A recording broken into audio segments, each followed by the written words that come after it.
ก็มีของเล่นมาใหม่นะวันนี้ก็เป็น Peristaltic ปั๊มการทำงานก็คือใช้วิธีการใช้ลูกกลิ้งเนี่ยรีดท่อเพื่อปั๊มน้ำการทำงานก็จะเป็นประมาณนี้คือ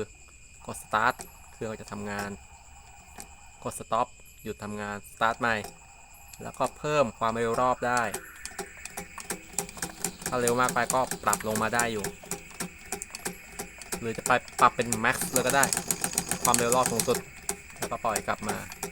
แล้วก็จะปรับทวนเข็มกับตามเข็มได้ก็ลดความเร็วรอบลงมาปรับให้ดู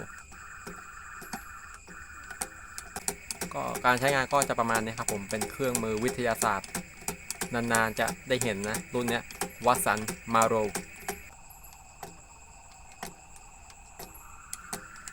ผมจะเร่งสปีดละแล้วก็ลดลงมา